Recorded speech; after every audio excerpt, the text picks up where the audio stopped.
Welcome back, everybody, to the Pittsburgh Pirates franchise as we are very, very close now to the end of year 3. It is September 21st, and as of today, we are firmly second in the division, 10.5 games back behind the Brewers, who have remained dominant in the NL Central for most of the year. The Cincinnati Reds gave us a little bit of a scare over the last few weeks, but it is seemingly set that they are going to remain in third place. The Cubs and the Cardinals complete the NL Central in the 4th and 5th spots, respectively.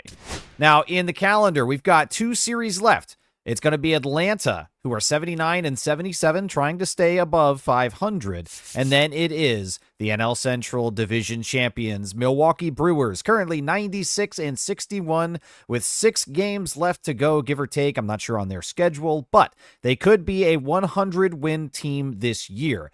Now, it is all but sure that we are not going to see 90 wins. We would have to win 5 out of the next 6. And while I do believe that there is a decent chance we could possibly sweep the Atlanta Braves if we play well, and they've got some issues that they can't work out in these games, I don't think it likely that we'll take 2 out of 3 against the Brewers. And so that means that we will end up somewhere between 85 and 89 wins.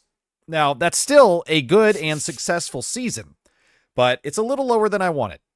We are also now 2.5 games above the Mets for the final wild card spot. The Diamondbacks in the last episode had clinched a wild card appearance at 89 and 67 right now. That is good enough to get it done. So it looks as if we are almost definitely going to take at least one of these wild card spots. I do believe it will be the second one and not the third. But there's a number of games left, and the Mets still could bring up enough wins to get there. Now, the Reds, I don't think are going to make it. And so right now I'm looking at probably 99% probability that we will make the postseason. That is exciting news, as it's going to be the second year in a row. Now, last season, we had 96 wins and 66 losses, made it all the way to the World Series, and then we lost it. Now, with that year being so good, I didn't expect to see 96 wins again this year, but I did want more than 90. So it is a slight step down from where we were last year, but still certainly an improvement over the 2025 season. And so I do take a little bit of heart that we've got at least some very clear indicators over the last 2 years that we are moving in the right direction as far as being a perennial playoff contender at least. Making it to the World Series in year 2 was a huge surprise and a big boost to us, but a 90-win team is about what I had expected for this year, and I think last year we just slightly overperformed what the expectations were. So the only thing left to do this year, so we can talk about the year in totality, is to go ahead and finish these last 2 series. It will begin hosting Atlanta, We have 6 games. The last of them are all going to be here at home. That usually does bode well for us. And after taking 3 out of 4 games against the St. Louis Cardinals, we do have a little bit of momentum in our direction. Jared Jones is going to get the start versus Garrett Crochet, and as the numbers lie right now, Jared Jones has had the better year. Crochet has yet to crack double digits for his wins and losses, and his ERA is at a 3.40 over 153 innings. Now, Jared Jones has 10 wins and only 4 losses on the year. That's really, really good, but that is a lot of non-decisions. Over 185 innings, he's struck out 165, and his ERA is at a 3.15. He's been absolutely solid and probably the best number 2 guy that you could possibly ask for. So let's see how he handles Atlanta and Garrett Crochet here in Game 1. Oof, that is a 6-0 shutout for the Braves. What happened? Well, offensively, we were only able to muster up 6 hits, 3 walks, and we struck out 10 times. The only real offensive output today was Jared Triolo going 2 for 3. He was also hit by a pitch, so that's pretty tough. Evan Carter had an error out in the field, and as far as the start for Jared Jones, it was actually pretty dang good. He does pick up his 5th loss of the year, but it's 5 innings pitched, 7 hits, 2 earned runs. Only one of them was not allowed by him, and that was because of the Evan Carter error. He didn't walk any batters, and he struck out 7, so still a very strong start for him. Hunter Harvey comes in for an inning, though, and he does allow 2 earned runs, and that's really the irreparable damage. Brian Abreu in his inning also allowed a run, and then Clevenger and Santana finished the game out, not allowing a run, and notably Santana allowed a hit and 2 walks, but then he clamps down, strikes out 2, and defensively gets assisted for the final out to get out of the inning with no earned runs despite 3 base runners. So really good clutch job from Santana there to close it down. Game 2 versus Atlanta will feature Andrew Abbott versus Zach Gallen, and these two pitchers are pretty comparable. Zach Gallen having the better year, but Andrew Abbott not really having a bad year. There was some concern early on with him as the ERA was inflated quite a bit, but he has really been putting in the work to lower that number down to a 4.35. That's what I would expect out of a number 4 or 5 pitcher in the rotation, so he might be underperforming a little bit as our number 3, but I still ultimately have not lost faith in Andrew Abbott throughout any point in this season, and I'd like to see him finish strong here in his last start at home. And it's a situation here. We are in the top of the 6th with 2 outs, bases loaded for Garrett Clevenger. We have a 1-run lead. We're definitely hopping into this. All right, former Washington National C.J. Abrams is at the plate to lead off here. He is at the top of the lineup for the Atlanta Braves. And let's see if Clevenger can get out of this situation with 2 outs and the bases loaded. We miss under the zone with a cutter, but that's a good spot. Abrams so far this year has not been very clutch with runners in scoring position. Fastball there is hit well. Reynolds tracking it deep into left center field. Is he going to make it? No! He does not, and it's a ground rule double. Abrams bringing in 2. Man, it looked like Brian Reynolds shifted down in the gears as he was running out to left center field. I don't know what happened, but there may have been a strong wind. All right, the job is the same, though. Do not allow anything else, as there's now 2 runners in scoring position. Atlanta has taken the lead, and we still are looking for the final out of the inning. Let's try a sinker. That one's pretty good. It's going to go to Cruz, and we will play that over at first base just in time. And the inning is finished, but the damage is done. The simulation doesn't let us out. We are faced with another one. It's Nick Gonzalez with 2 runners on, bottom of the 9th, 2 outs. The Braves still holding a 1-run lead.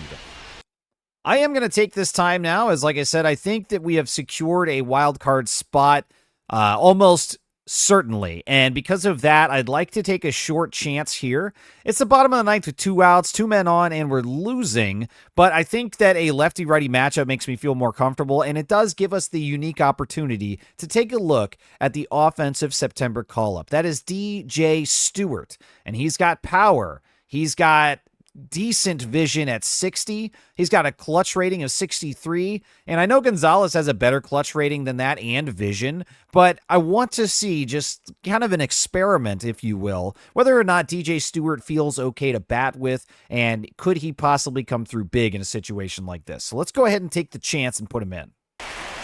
It is DJ Stewart's first at bat this year, and in fact the first in several years. He's facing Andres Munoz, and he throws 3 pitches. There's 2 outs now. He's thrown 16 in the inning already, but the energy is still fine. Confidence is pretty high. The slider would be coming in, and the sinker going out. Let's see if we can get this guy. Top of the zone. Probably shouldn't have swung at that, but I thought it was going to come down further. Yeah, no, that's a good 6 inches off the top of the zone. Eek. At least the timing was good. Could have brought that into right field, maybe. We go after that one on the outside edge at 99, and Munoz is ahead 0-2. Down to the final strike of the game here with Stewart. All right, we'll leave that one alone. 99 up above. Not close enough to get me to go. I don't blame him for throwing a garbage pitch there. That one's inside, and we just barely defend the zone. Very late on the timing, as that scorcher was at 100 miles an hour.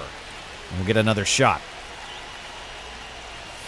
Under the zone with a sinker, and that will do it. Munoz has closed the game out for the Atlanta Braves, and they have taken the first 2 games and sealed the series. 2 tough losses for 2 different reasons. A shutout and then a close nail-biter there in Game 2. And now Shane Baz is going to be facing Spencer Schwellenbach, my wife's favorite pitcher on the Braves. What a fun name he has. He is 8-8 so far on the year with 180 innings pitched and a 3.34 ERA. He's been absolutely solid and stable all year long. Shane Baz has nearly the exact same descriptor, but he's piled on 6 more wins. His record is 14-8, 179 innings, 150 strikeouts, and a 3.46 ERA. This has been the most balanced pitching matchup, at least on paper, that we've had against Atlanta, and I would love to not get swept here. Let's go ahead and seal win number 86. Come on, boys. No, it's even worse. 7-16 as the Braves sweep us. So much for my pre-series forecast where I talked about a pretty good chance of sweeping the Braves. They must have heard that and said, nuh-uh, not today. Not in these 3 days, actually. We're going to sweep you guys. So that's really tough. 85-74 still after 3 games with only 3 remaining. And even more bad news, the Mets are now tied with us at 85-74. Now, I still think that the Braves, being 3 more games out, should not be able to catch us. The Reds are in the same spot 3 games back. So unless we get swept by Milwaukee and the Braves and or Reds do another sweep themselves, we should still have this. If the Mets lose another game and we win one, that would also seal the deal, but it is coming down to the wire. 3 games left to go. Wild card still to be determined. It is now Zach Littell versus DL Hall and the Milwaukee Brewers, as they are 96-63, now guaranteed to not be a 100-win team, but they still could get to 99. Let's try to stop that from happening. Bottom of the 8th with 2 outs, and the Brewers have a 1-run lead. Harry Ford at the plate. Harry Ford this year is averaging .228 with a .652 OPS. He has not done a fantastic job this year off of the bench, but I still do believe in the long-term viability for Harry Ford. He's a solid catching prospect. And here in the bottom of the 8th, with 2 on and 2 outs, we take a cut at that cutter. And it was good timing, but under the zone. Not a good pitch to swing at. Ford, in his limited at-bats off of the bench, has been clutch with runners in scoring position. We'll watch that sinker outside. 2 pitchers warming up for Milwaukee. This is the bottom of the 8th, so we will have another opportunity if we don't cash in here. No, we couldn't time the curveball. I thought that we were there, but it turns out it's very early, and it's now 1-2. Come on, Harry. No! The circle change is also off on the timing, and Ford strikes out, stranding 2. We return to simulating, and the Brewers have won the game. With that loss, we are now behind the Mets, who have clinched a wild card appearance. We are 2 games above the Atlanta Braves still, but they have won their last game. We've lost 4 in a row. They've won 4 in a row. The Reds have lost a game, which means they are eliminated. But it's now down to us and the Atlanta Braves. And this is now really, really worrying me.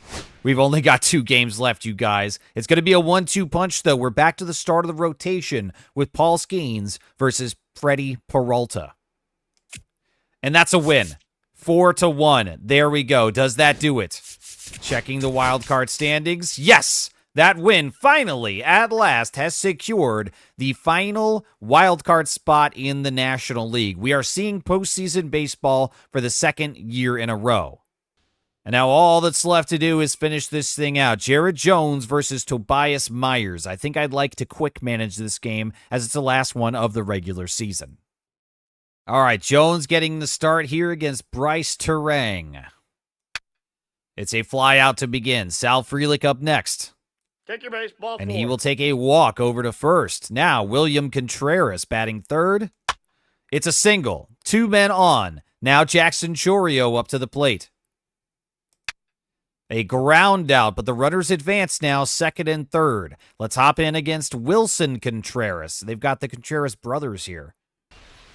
All right, we're stepping into the game here. I know it's early, but I'd like to, in these quick manage type of games, just get a peek at some of the gameplay, and that requires us hopping in. Wilson Contreras is up to the plate right now as the Milwaukee Brewers have been acquiring Contrerases like Infinity Stones. He ranks second on the Brewers for stolen bases at 19. Let's see if we can get him with a slider and steal a strike. Yeah, that's a really good one. Perfectly placed by Jones. I want to try a big 12 curve. We're going to aim outside the zone. We're 0-2. I can waste a pitch if we need to. All right, Contreras does not bite. Let's go back to that slider. Still going to aim a little further out than normal. Yeah, really good one, and we get him on the corner swinging. Contreras goes down.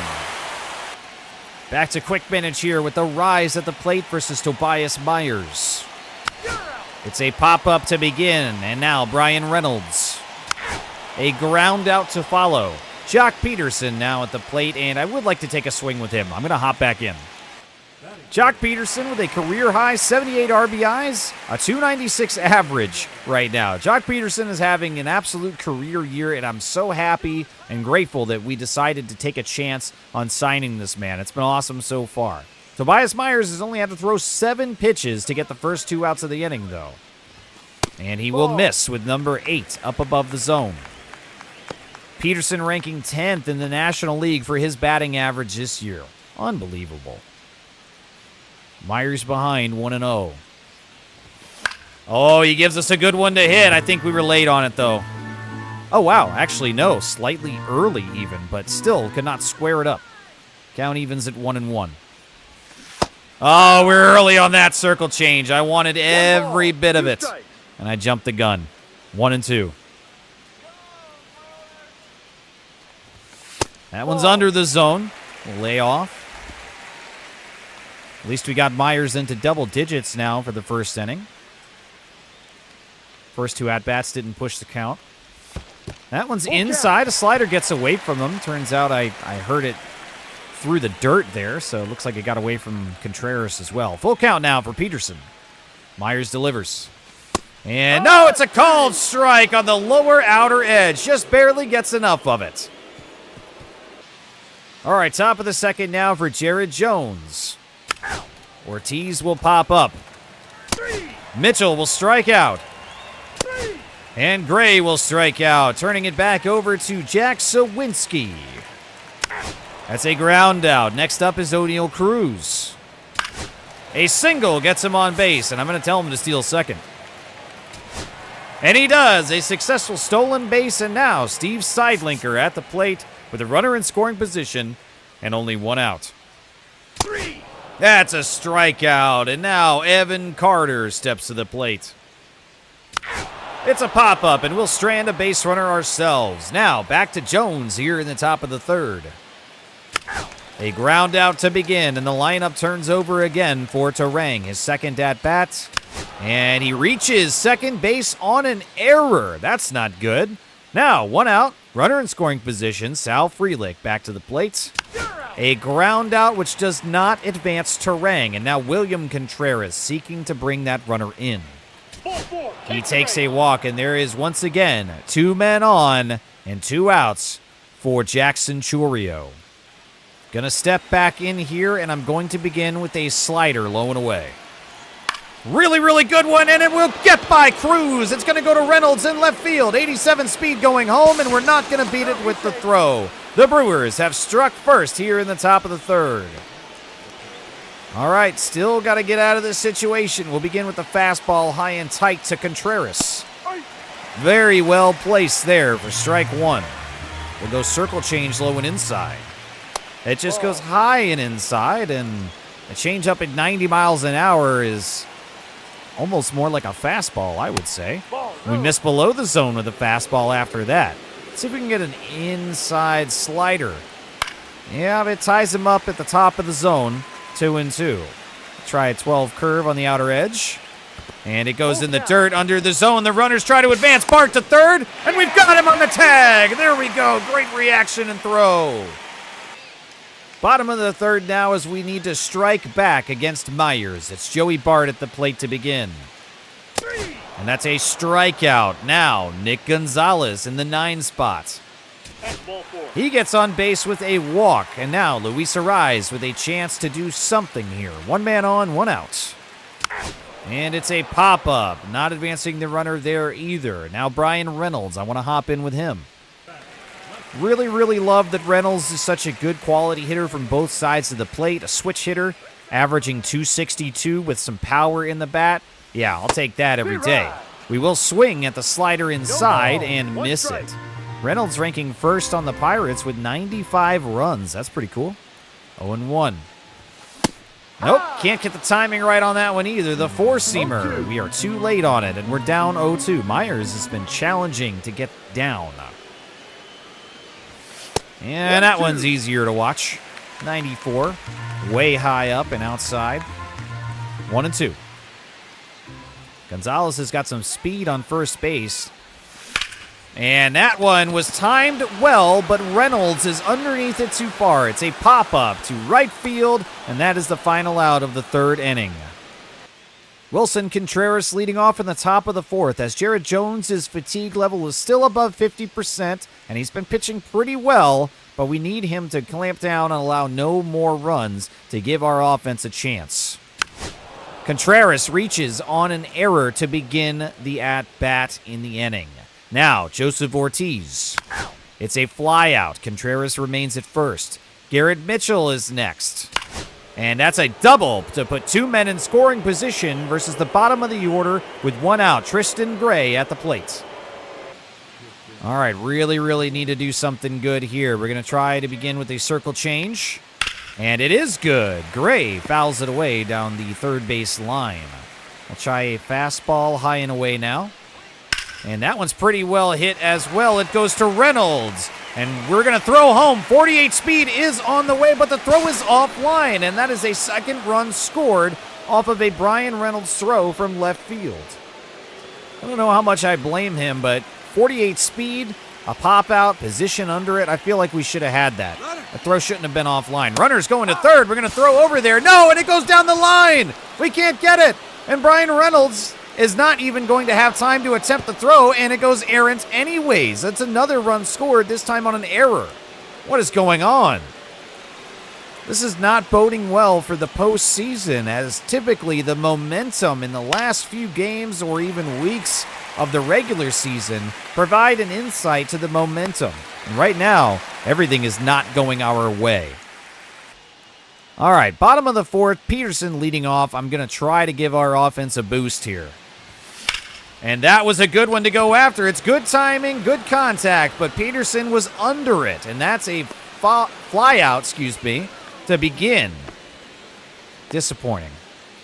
All right, what about Sawinski? He's got 33 home runs this year, 81 RBIs. He's been incredible. That average is still a little low at 241, but when the power is the trade-off, I'll take a 241 average. And we hit that one. It's just late on the timing, going to left field, continuing, and he can't get it off of the jump. It's off of the warning track, and that is a 1-out double for Sawinski.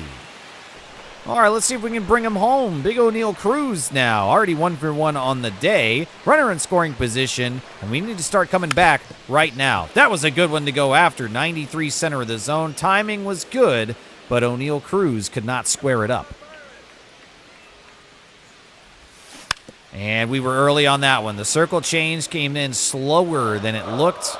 Very early, actually, on the timing. Fans still giving us a cheer as they look forward to October baseball. And Cruz remains alive after the foul tip. 0-2 for Tobias Myers. No, we swing right through it with Cruz, and we can't get it. Steve Seidlinker is now at the plate. 0 for 1. He's averaging 233. He's had a solid year. Why did I swing at that? Sometimes talking and trying to do an at-bat is a disadvantage here. I'll claim a mulligan on that. That one we do get a piece of, that circle change, back at 80 miles an hour, but I timed it well. It is still, however, 0-2. Okay, we get a piece of the 12 curve this time. 78. I'm also fighting against the hiccups right now, so pardon me. Ooh, we held back on the slider. That was really close. 1-2. Come on, man. Let's do it, Steve. We watch the slider away. It's 2 good takes. 2 easy takes, really. The 4th and 5th pitches, the sliders were way outside. And that one was better, but we foul it away. Timing was good.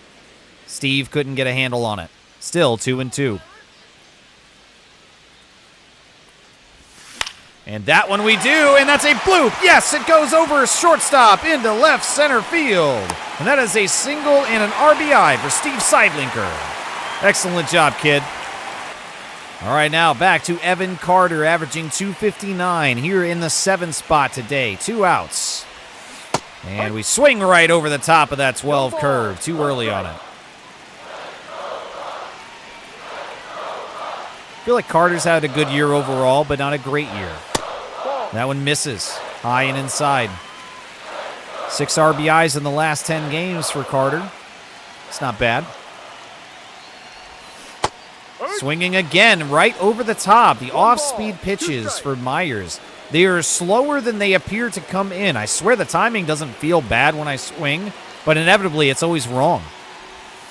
And that one is outside. Evens up at 2-2 now. And on first with 2 outs for Carter. And we chop that one defending the inside of the zone. A cutter. Good timing there.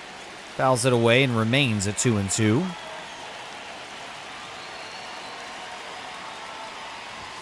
And no! Trying to defend the zone there. We swing right through it, and that's the end of the 4th as we strand a runner. But we at least had Steve Seidlinker come through for an RBI to put us on the board. All right, to begin the top of the 5th, I'm looking at the stamina for Jared Jones. He is at the halfway point now, and the lineup has turned over again. The 3rd time through the lineup is typically where things really take a nosedive. Can Jared Jones navigate the Brewers? It's a ground out to begin. A ground out to follow. And a fly out, a clean inning for him. There you go. Now, Joey Bart versus Myers, and his fatigue level is about, I'd say he's at 30% stamina, give or take, so shouldn't be very much longer for Myers. I'd just like to see us extend some at-bats and get him out earlier.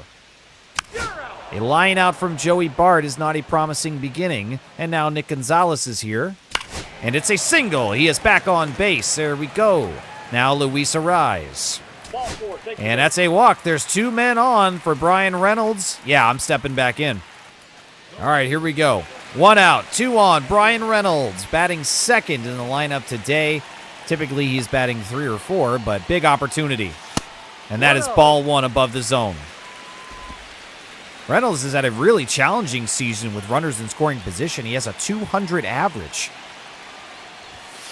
And that is called on the outside edge. I don't really think so, but the umpire gives it to him, and we even up at 1-1. I was proud of taking that one. And that is a ground ball. It goes to second base. They're going to attempt to turn 2, and Reynolds is out. Or there, excuse me, on a fielder's choice. So men on the corners now with 2 outs. And here we go. Jock Peterson looking for more RBIs. Possibly another home run to blow this game wide open. The fatigue level for Myers is looking promising. And that one's hit well. Perfect timing. It's going to go into left center field. It finds the gap. It will bounce off the wall. We send the runner home. Jock Peterson to second base, and the throw is errant. We've tied the game. Peterson has come through in a big way. And that's going to be it for Myers. Milwaukee skipper stepping up, and they're going to call in Aaron Ashby. For only 30 innings pitched this year, he hasn't seen much play, but it's also been pretty bad, a 7.63 ERA. Averages are quite high against him. And now Jack Sawinski at the plate with a runner in scoring position, but 2 outs against the Brewers. That's a chopper, a ground ball to second base, and Sawinski is out. But it's a whole new ball game now, thanks to Jock Peterson. Jared Jones had a really good fifth inning, getting all 3 outs in succession, so let's see if we can do another one here in the top of the 6th. Nope, it's a single for Churio, and now Contreras is at the plate, and that's another single. My goodness. All right, let's step in. All right, we're still not in the yellow for the energy for Jones, so we've got some time unless it gets worse. Start with a fastball. It's a good one there, fouled away. Let's go back to the fastball, this time high and in. That misses center of the zone. Luckily for us, it's fouled on the first base line. That was close. All right, we're going to go back to the slider. Low and away. Yeah, it's a swing and a miss, and Ortiz sits down. Next up is Garrett Mitchell. I'll begin with the 12-6 on the outer edge. That's pretty good, but not close enough for Mitchell to offer at it. Okay, what about a circle change? That is fouled away. Count evened up at 1-1. Let's go fastball high and away.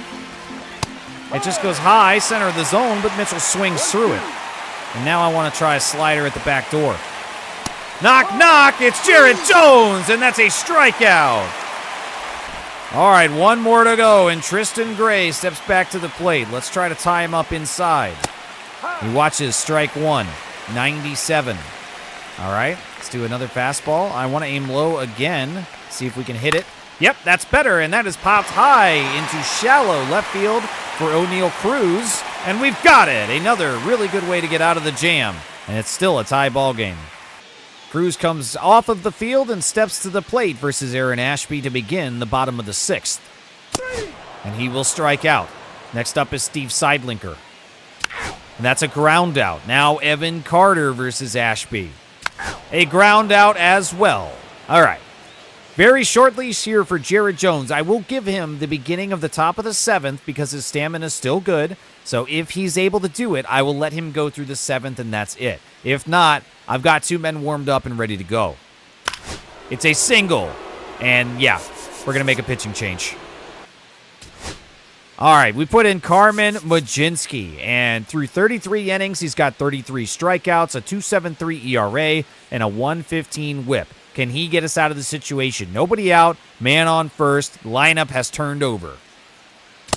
A strikeout of Turang is a great way to start for Mlodzinski. Next up is Frelick. And it's a flyout, runner still on first base. Mlodzinski about to get out number 3 against Contreras. Can he do it? Yes, it's a ground out. An excellent inning of relief by Mlodzinski. And the offense comes back around. It's Joey Bart versus Ashby. Never mind, they make a pitching change. It's Tim Herron. 67 innings pitched with 52 strikeouts and a 3.63 ERA. He's been solid. And Joey Bart takes a walk to get on base to lead off. There we go. Nick Gonzalez now at the bottom of the lineup. And it's a flyout. Lineup turns over now for Arise, still looking for his first hit of the game. And he gets hit instead. But now 2 men on for Brian Reynolds. Here we go again. Definitely like doing the quick manage. I kind of now, in hindsight, wish I would have done a little more of this throughout the regular season because I love the flow and the pace that this allows. It gives me the drama. It gives me the look at a bunch of different guys and situations. I do let them work out of things sometimes, but I also can step in and take a peek at how we're doing. And here, with 2 men on and only 1 out in a tie ball game late, Brian Reynolds could crack this game wide open.